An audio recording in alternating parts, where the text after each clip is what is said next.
Welcome to Orioles Digest. I'm your host, Kam Brice. And if it's your first time joining the show, hit that subscribe button. If you're a part of this percentage, let's change that today. Come join Orioles Digest. I'm giving you daily updates about the Baltimore Orioles that you don't want to miss. Now, in the last video, we covered that Anthony Santander is now a Toronto Blue Jays. And for Orioles fans across the nation, they're very upset. Losing Santander was a big loss, but it's time for the Baltimore Orioles to go in a different direction. And no longer the baby birds, Adley Rutschman, Gunnar Henderson, Jordan Westburg, Colton Cowser, and Jackson Holliday. They have all grown up, and it's time for them to turn into the superstars that we know they could be.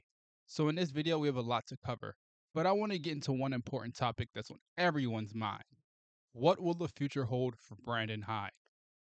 I get it. Not a lot of people like Brandon Hyde. Me, on the other hand, I believe he's a great manager.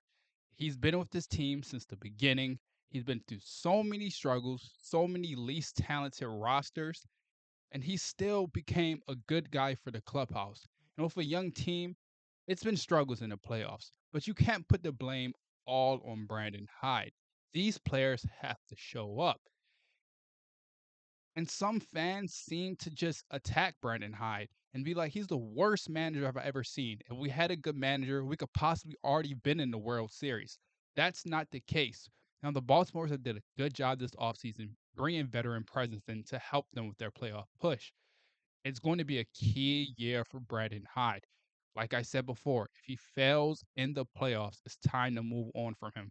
But like I said before, if Brandon Hyde fails to get out of the first round of the playoffs, it's time for the Baltimore to move on, get an experienced manager who's been to the World Series, who's old enough to understand the young guys and the vets, and bring everyone together to help build a championship team. Because right now, it's not looking so good. I'm going to talk about the Baltimore Orioles players and who will shine in 2025. Yes, we all know Jackson Holliday is one of the best prospects we've ever seen. He came up to the MLB, he struggled a lot, got sent back down, but when he came up, we saw the superstar potential in him. I expect him to have an all-star season. I know that's not a hot take. I think the Baltimore is in a great spot with Jackson Holliday. They develop him right, and it's time for him to take that next big jump. He's a franchise player. When talking about players that can help this team win a World Series, it all starts with how good Jackson Holliday can be. If he can be that superstar player like Gunnar Henderson, this team will be even better. But once again, he's still very young. He still struggled a lot. He's going to go through more struggles, but that's what you want in a young player, someone who can bounce back. And throughout the course of his MLB career, we saw Jackson Holliday bounce back. So I expect him to have an all-star season. Next up, we're going to talk about Gunnar Henderson. He's going to win MVP this year. He took a massive leap from his rookie year to second year. Now, I believe he's going to take an even bigger leap, better than Bobby Witt Jr. Yes, I believe Gunnar Henderson's better than Bobby Witt Jr. If Gunnar can cut down on the errors, he will be an all star gold glove type of player. That's his only negative aspect about his game. I want him to steal more bases this year. I believe he's very athletic, one of the fastest players in the Orioles. So they have to get him on the bags. I expect him to hit well over 40 home runs this year. I know that's a lot, but Gunnar Henderson has that capability to hit over 40 home runs. Next up is Adley Rutschman. I expect another All Star season with him. I also expect him to be in the MVP conversation. I think last year, a lot of people counted him out. I didn't. I always knew Adley Rutschman would bounce back. Yes, he was one of the worst hitters in baseball for a while, but we started to see flashes of him coming back, and I really believe catching got the limit to him last year. For Colton Cowser, I expect him to take that next big jump.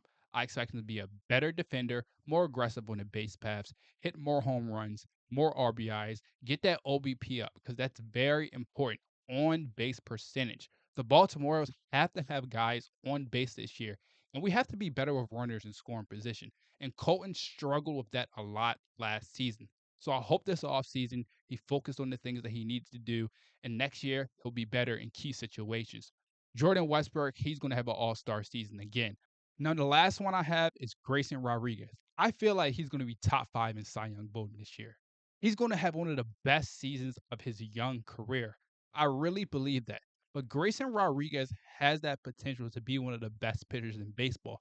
Can he take that next big jump? That's the question. It's all about health for him. And I think this year he'll be fully healthy throughout the whole season so that we finally can see the true ace potential out of Grayson. Now, for the last topic, we're going to talk about the AL East and what it's going to look like in 2025. So, FanDuel has some odds for the AL East, and I think this is pretty interesting. Last year, the Yankees won 94 games. This year, they have them at 93 and a half. The Orioles, 88 and a half. Red Sox, 85 and a half. They have the Rays at 80 wins, and they have the Blue Jays at 78. I firmly believe the Toronto Blue Jays will be in that 80 to 85 win range. I know they got Anthony Santander. Getting Kevin Gosman back healthy is going to be huge. A lot of young pitchers who are very good. Vlad and Bo Bichette. I don't expect Bo Bichette to be as bad as he was last season. He was hurt. That whole team was injured. So I expect the Blue Jays to be competitive this year. The Rays, I'm not sure about them because they don't have the most talented roster, but they still have guys who can go out and win games. So could they surprise a lot of people and somehow win the AL East? We never know. The Red Sox. I think the Red Sox are going to win the AL East next season. I think Garrett Crochet is going to be an all-star pitcher. I think Tristan Cash is going to have the best year of his career. Rafael Devers is going to be an MVP conversation. They have so many weapons, including we haven't even talked about Trevor Story. If Garrett Cole can have the same year he had last season, I expect the Yankees to win the AL East. Now for the Orioles, it's going to be huge for these young players to step up. And I've said that many times before. Jackson Holliday, Grayson Rodriguez, Adley Rutschman, and Gunnar Henderson can lead this team. They will have World Series hopes. Now, I'm not saying they're going to beat the Dodgers because we all know the Dodgers are one of the most talented teams we've ever seen on paper. But that's on paper. When they actually get on the field, how will they perform? We don't know. But the AL East is going to be competitive this year. I expect it to be one of the best divisions in baseball. And the Baltimore Orioles will have to buckle up, and the young guys will have to take that next big jump. Now, what comes next for the Baltimore Orioles? I hope they sign a guy like Harrison Bader or another veteran hitter on this team. It's going to be interesting to see if they can land Luis Castillo or Dylan Cease, but I'm not banking on that. Right now, I expect Grayson Rodriguez to be the ace, and he has to take that next big jump to help this team go to the playoffs and actually win a game. Thank you for joining Orioles Digest. Hit that subscribe button. I'm giving you daily updates about the Baltimore Orioles that you don't want to miss.